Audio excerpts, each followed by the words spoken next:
Senhor, nosso Deus e nosso Pai, muito obrigada, Espírito Santo, porque o Senhor se faz presente aqui nessa noite. Eu tenho certeza absoluta que hoje não será diferente. O Senhor também vai curar, vai libertar, vai falar conosco, como tem falado todas as outras programações, em todas as outras programações.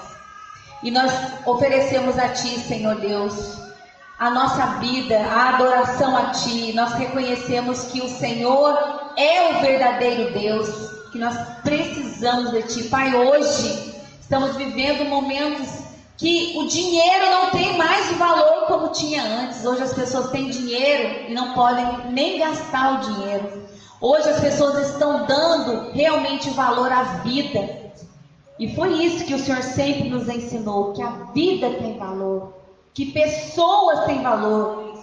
Nós podemos usar coisas, mas nós temos que valorizar as pessoas. Então nós somos gratos a Ti por essa oportunidade de podermos falar isso, Senhor Deus, em rede aberta para todos ouvirem que o Senhor é o Rei dos Reis, Senhor dos Senhores, Médico dos Médicos. E nós declaramos, Senhor, uma programação abençoada em nome de Jesus. E já amarramos todo o mal que queira atrapalhar essa programação em nome de Jesus. Amém? Amém, produção? Amém. Amém. Minha mãe Cláudia que acha engraçado falar, amém, produção?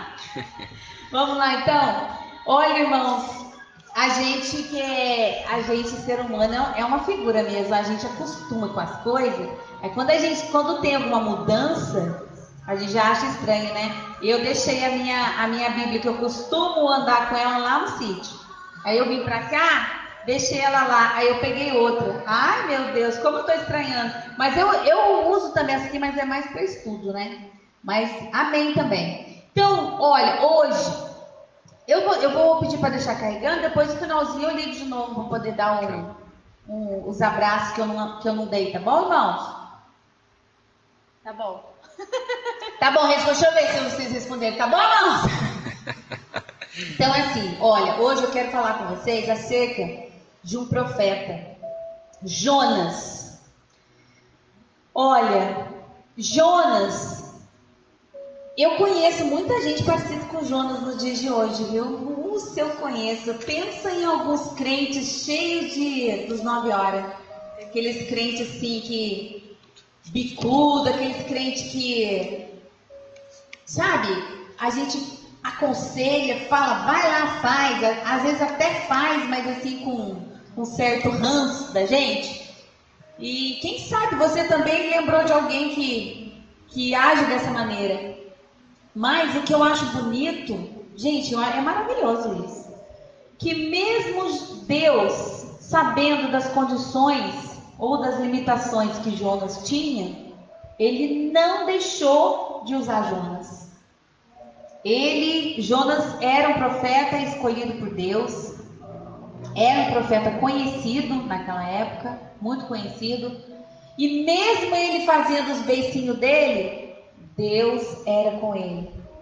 Deus sabe, gente, muitas vezes, que às vezes nós estamos num processo, que às vezes hoje a gente está fazendo tanta feiura, as birrinhas nossas do dia a dia, e aí Deus fala assim, mas vai aprender, uma hora vai entrar, igual criança pequena. Às vezes as crianças ficam fazendo birra, mas os pais repreendem, disciplinam, uma hora vai aprender. No mundo espiritual igualzinho. Então o Senhor tem essa paciência da gente nos moldar, da gente se transformar, crescer, amadurecer, largar de tomar só leitinho e começar a comer comida sólida. Lembra que nós já falamos isso em outras lives? E Deus tem essa paciência. E Jonas, a gente lê a história dele, a gente percebe que ele era uma pessoa muito parecida com isso que eu estou dizendo para você.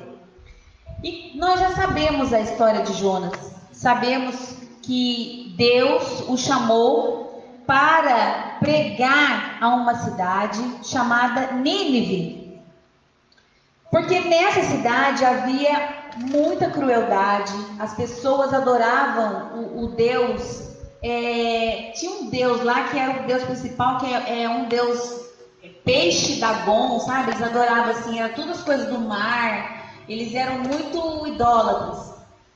E Deus tinha um julgamento para esse lugar, existia um julgamento, e Deus falou para que Jonas fosse até esse lugar e falasse: olha, vocês serão destruídos em 40 dias, essa nação será destruída. Porém, Jonas, quando recebeu essa ordem de Deus para que ele fosse lá, a palavra de Deus diz, você fazendo a leitura completa do texto, você vai ver que nesse momento Jonas pensou assim: mas eu não vou, porque o Deus que eu sirvo é um Deus de misericórdia, e ele não vai. Eu acredito que ele não vai fazer isso, não, e eu não vou. Não vou, tô achando, né? Eu penso que uma das hipóteses, que ele poderia pensar: não vou falar nada, porque Deus é amor, daqui a pouco não vai destruir nada, então não vou nada. E outro motivo também, até o principal, esse eu tenho certeza. Esse povo assírio, porque a Nínive era a capital da Assíria, e os assírios, gente, pensa um povo que era inimigo do povo de Deus, e eles eram muito cruéis, eles eram muito mal mesmo, sabe? Eles faziam muita maldade, tipo assim, quando se tinha guerra, eles pegavam os guerreiros capturados, eles cegavam os guerreiros para os guerreiros não fugir. Era uma coisa muito violenta, era uma coisa horrorosa. E eles eram inimigos do povo de Deus. Presta atenção. Nínive era inimigo do povo de Deus. Então, na cabeça de Jonas, ele fala assim: mas eu vou lá falar de Deus para um inimigo? Não vou, acho que eu vou fugir, acho que eu vou para outro lado, não vou. E vamos pensar, vamos refletir, gente, vamos analisar isso. Quantas vezes existem pessoas que nos machucam, que nos humilham, que faz o pior para a gente, que desprezam, que nos roubam, que fala mal. Aí num certo momento o Senhor fala com você, toca no seu coração e fala assim: minha filha, vai lá falar de Deus, vai lá pregar o evangelho para essa pessoa. Meu filho, fala de Deus para o seu patrão. Gente, é fácil? É fácil? Não é fácil, não é. Mas se Deus mandou, nós temos que obedecer. Como filhos e filhas do Senhor, a nossa obrigação é obedecer. Não é fácil, não era fácil para Jonas encarar essa ordem de Deus. Não era fácil para Jonas receber uma ordem de Deus para ir na cidade do inimigo, falar o que Deus iria fazer, porque ele sabia que se houvesse arrependimento deles, Deus iria perdoar o pecado deles. E ele então resistiu, e vocês sabem todo o processo que aconteceu na vida de Jonas. Ele foi para um lugar oposto, contrário à cidade de Nínive. Entrou num barco, pôs todo mundo no barco a perigo, fez com que as pessoas, todas as pessoas que estavam lá, que tinham mantimentos, coisas de valor, perderam tudo por causa dele, porque na hora que começou a tempestade lá, eles começaram a jogar tudo que eles tinham, tantas coisas de comer, quantas coisas de valor, no mar, para ver se o barco se estabilizava no meio da tempestade. E nada acontecia. A Bíblia fala que cada vez mais a tempestade aumentava. Por quê? Porque ele estava no lugar errado, na hora errada. Ele estava completamente ao contrário da direção que o Senhor o tinha mandado. Nós temos que tomar esse cuidado. Se Deus está nos conduzindo a fazer algo, nós temos que fazer, porque se nós sairmos desse rumo, sairmos desse percurso, nós vamos ter consequências na nossa vida mas as pessoas que estiverem ao nosso redor também vão sofrer. Porque não foi só Jonas que naquele momento sofreu, as pessoas que estavam no barco também. Eles sofreram perdas materiais de muita coisa naquele barco de valor. Então, às vezes, nós estamos sendo uma curva de rio para as pessoas. Não pensam que a gente deveria ser. Então, nós temos que tomar muito cuidado. Nós temos que estar na direção de Deus, na direção que o Senhor nos dá. E vocês sabem o que aconteceu? Jogaram Jonas no mar. Um peixe grande engoliu Jonas e depois vomitou Jonas. E ele teve um processo doloroso na barriga daquele peixe. Aí naquela barriga, naquele desespero ali, ele orou ao Senhor, ele clamou ao Senhor.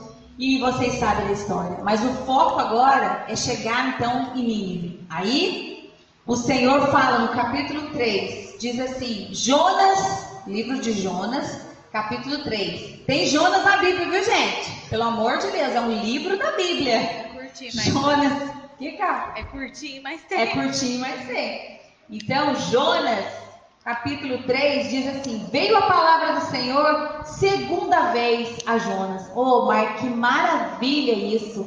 Sabe, o Senhor, Ele nos perdoa, Ele vê que a gente faz umas coisas meio atravessadas aí, mas Ele é um Deus de misericórdia, as misericórdias dele se renovam todas as manhãs. E Ele falou com Jonas novamente. E o que Ele falou para ele? Dispõe-te, Jonas, vai à grande cidade de Nínive e proclama contra ela a mensagem que eu te digo. Levantou-se, pois, Jonas e foi a Nínive, segundo a palavra do Senhor. E essa cidade de Nínive, gente, ela era uma cidade grande. Ela era a capital de um império. Então, ela era a cidade. Então, para você conseguir, a produção falou assim, a cidade top, e era mesmo. Para percorrer a cidade inteira de Nínive, era 3 dias para fazer isso. A produção já cansou, só de falar que ela tinha que... Olha, se ela fosse... Meu Deus, vamos mudar de assunto. Então... ele foi, mas eu acredito, gente, nossa, eu imagino, né, com a minha cabeça de mundo de Bob que é, porque eu imagino a situação, porque eu já falei, né, quando eu leio a Bíblia, eu tô lá com Jonas, eu tô lá na cidade de Nínive, então eu imagino que ele tava assim com o coração, meio que, né, bem irado mesmo, porque ele, no fundo ele não queria estar ali, mas acabou que foi, obedeceu. Então eu acho, gente, que quando ele começou a pregar aquele evangelho, pregar a palavra de Deus, mas eu acho que ele pregava com tanta autoridade, porque vocês vão morrer, vocês fizeram o que era mal aos olhos do Senhor, porque vocês fizeram isso, porque vocês adoraram outros deuses, porque aquela ira, assim, aquela coisa assim, vocês vão ser exterminados, essa cidade vai ser destruída em 40 dias, e eu acho que ele passou tanta emoção, tanta, sabe, autoridade naquilo ali, que ele começou a colocar temor no coração das pessoas, sem ele imaginar, né, mas Deus estava trabalhando ali, e as pessoas começaram a ficar com temor daquelas palavras, e vamos ver o que aconteceu? E Jonas começou a percorrer a cidade, caminho de um dia, e pregava, e dizia, ainda 40 dias, Nínive será subvertida. E aí, o que aconteceu, gente? Aconteceu algo maravilhoso. As pessoas receberam aquela palavra, que iriam ser destruídos, mas entrou um outro processo naquela cidade, que é algo chamado arrependimento. Oh, meu Deus! Arrependimento, aquelas pessoas viram que já tinha um julgamento, já tinha o veredito para aquela cidade, e aí tanto os governantes quanto os príncipes, aquelas pessoas todas, começaram a buscar a Deus em arrependimento, a pedir perdão pelos pecados, se vestiram de pano de saco, eles começaram a ficar prostrados na presença de Deus e falaram assim, Senhor, se o Senhor puder voltar atrás, a gente se arrepende. Quem sabe o Senhor pode nos dar uma chance. Eles começaram a buscar ao Senhor em arrependimento. E eu falo para você, o Senhor resiste a um coração contrito? Fala para mim. Independente do que eu e você fazemos, se nós entrarmos na presença de Deus com o nosso coração contrito, se a gente se arrepender, Senhor, eu me arrependo, Senhor, por tudo que eu fiz ao Senhor, eu me arrependo por tudo que eu fiz às pessoas que estavam comigo. O Senhor, Ele está disposto a nos perdoar, e não foi diferente, gente. Vocês sabem, essa cidade era uma crueldade só, nós já dissemos isso no começo da live. Mas não existe nada neste mundo que o Senhor não possa perdoar, não existe pecado nenhum que o Senhor não possa perdoar. O Senhor, Ele é capaz de nos limpar, não importa o que você fez no seu passado. Se você se colocar na presença de Deus, pedir perdão dos seus pecados, porque esse era como João Batista na época de Jesus. O que João Batista pregava? Arrependei-vos e convertei-vos. Era isso. E Jonas também. Arrependei-vos. É a mesma coisa. E houve então esse arrependimento da parte dessa cidade. O Senhor recebeu esse arrependimento e perdoou aquela cidade, e naquele momento ela não foi destruída. Aí nós vamos para a segunda parte, né? Ou terceira que seja, não sei. Agora já até me perdi nas partes aqui. Numa outra parte, em que Jonas recebe isso. Aí ele falou assim, foi onde eu falei. Que ele disse assim, vamos ver se é aqui. Aí já é o capítulo 4. Que fala sobre o descontentamento de Jonas. Aí Jonas fala para Jesus, mas eu sabia, para Deus, mas eu sabia que ia acontecer isso, porque o Senhor é um Deus bondoso. Olha no versículo 2, diz assim, e orou ao Senhor e disse, Senhor, não foi isso que eu disse? Estando ainda na minha terra, lembra que eu falei que ele já pensou lá, mas nós não vou lá, mas Deus é Deus de misericórdia, vai perdoar o pecado desse povo ruim, que só fez mal para mim, não vou nada. Olha o que ele falou aqui, lembra isso que eu tinha certeza? Não foi isso que eu disse, estando ainda na minha terra? Por isso eu me adiantei, oh Deus, fugindo para Tarsis, pois sabia que és Deus clemente. Eu sabia que o Senhor ia ser misericordioso. Eu sabia que o Senhor ia trazer clemência para esse povo. E tardio em irar-se, e grande em benignidade, e que te arrependeu. Por quê? Porque eles só faziam mal para o povo de Deus. Mas Deus nos ensina a fazer o quê? Pagar o mal com o bem. Como houve esse arrependimento, né? E aí... Bom, vamos lá. E aí foi onde Jonas, então, o crente bicudo, né? Não quero viver mais. Senhor, me mata, não quero viver mais. E o Senhor deu uma lição nele. E o Senhor Deus tratou com Jonas, mostrando para ele a compaixão, a essência de Deus, que é o amor, que é a compaixão, que é a benignidade, que é a bondade, que é a clemência. Deus tratou com Jonas e falou para ele, Jonas, porque vocês sabem, quem leu, né, essa parte, sabe que ele subiu no monte lá, ficou bicudo lá, e aí Deus fez com que crescesse uma árvore do lado dele para poder fazer a sombra.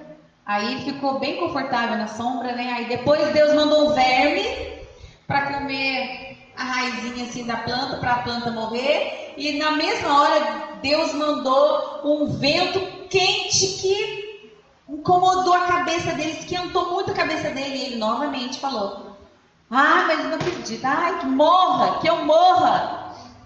E aí Deus falou assim para ele. Então perguntou Deus a Jonas: é razoável essa ira por causa da planta? E ele respondeu: é razoável a minha ira até a morte.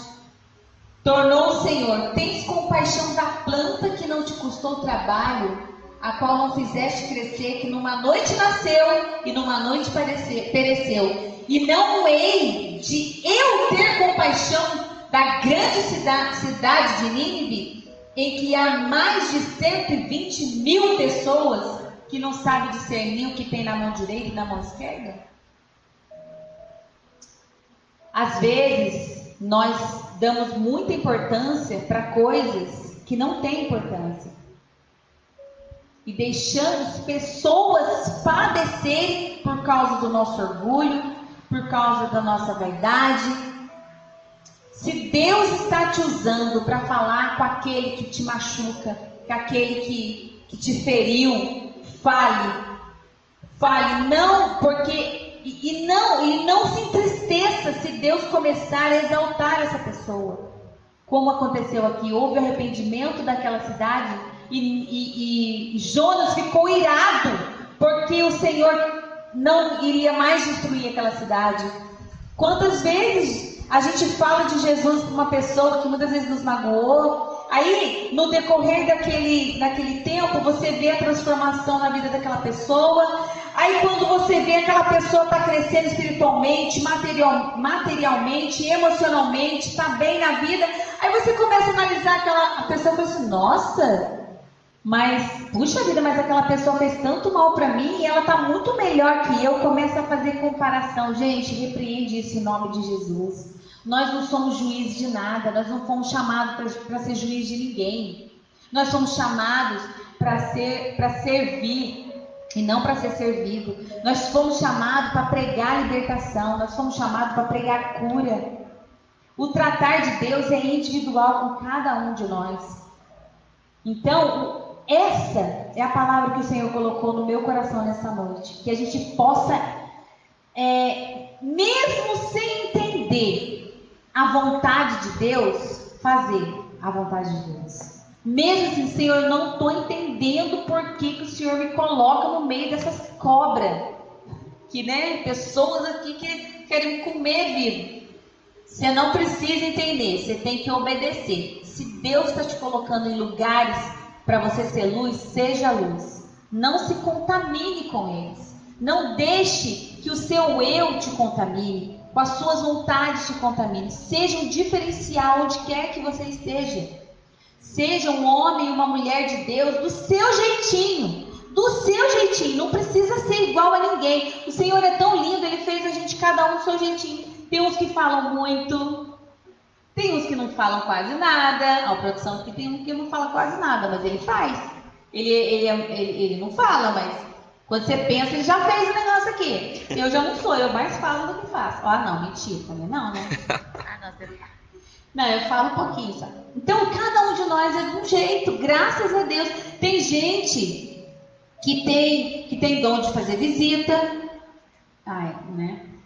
Tem gente que vai só na hora do almoço também, né? Tem gente que já aproveita. Só vai na hora do almoço, café da almoço, tarde. Tô brincando, gente. Mas tem gente que tem o dom de fazer visita. Tem gente que tem o dom de aconselhamento. Eu conheço pessoas, gente, que olha, ele é uma pessoa tão boa para aconselhar, que quando você termina de conversar com aquela pessoa, você fala: puxa vida, não acredito que acabou o assunto. Vamos começar de novo, vamos começar com outra coisa. Tão bom que é conversar. Então, assim, cada um é de um jeito. E você vai levar Deus para outra pessoa do seu jeitinho. Às vezes você gosta de cantar, é assim que Deus vai te usar. Para cantar, para falar, para cantar e encantar. Oi, amor. Independente de qualquer coisa que nós somos imagem e semelhança de Deus. Independente. Se você canta, se você ora, se você é intercessora, se é missionária, se é pastora. Se você não tem cargo nenhum, então eu não sou usada por Deus. Imagina, que isso? Tem gente com um abraço de cura, né? Tem gente com olhar, você fala paciência, só que tem pessoas aqui na igreja que eles nem é de falar muito, mas tá sempre sorrindo. Aquilo ali cativa a gente. Então, gente, somos diferentes, mas todos nós somos imagem e semelhança de Deus. Amém? Que você Seja obediente, independente se você gosta ou não do que Deus está mandando fazer. Tá bom? Vamos orar? Senhor, nosso Deus e nosso Pai, eu quero te agradecer por essa palavra. Que nós possamos aprender, Senhor, a dar valor às pessoas. A perceber, Senhor, que o Senhor está disposto a curar, a perdoar. E nós somos aqui somente um canal de bênção, um instrumento nas tuas mãos. Que nós possamos aprender com essa palavra, Pai. Que nós possamos realmente estar diante de Ti com o coração voltado para o Senhor, fazendo a Tua vontade sempre, sendo bênção na nossa casa, na nossa família, com os nossos amigos. Pai, em nome de Jesus, que nós possamos sempre fazer o bem, que nós possamos esquecer, perdoar as pessoas que nos fazem tão mal, que nós possamos aprender com Jesus, que lindamente nos ensina assim, Pai. Obrigada, Jesus, por esse momento tão lindo de estar na Tua casa. Obrigada, Espírito Santo, por nos usar, por ser, sabe, o nosso convidado especial nesta noite, Pai. Muito obrigada, Senhor. Entra nessa casa, leva a paz do Espírito Santo, leva a Tua paz para este lar, Pai. Pai, entra neste lar agora com a cura. Entra, Senhor Deus, nesse coração entristecido. Arranca essa tristeza desse coração, Espírito Santo. Leva, Senhor Deus, a alegria para este lar. Pai, que essa pessoa tenha esperança, que as coisas vão melhorar, que a vida dela não vai continuar assim, Pai. Dias melhores virão, porque o Senhor nos diz que contigo as coisas finais são melhores do que as do começo. Então eu tomo posse disso na minha vida e na vida de cada pessoa que está nos ouvindo nessa noite, em nome de Jesus. Amém?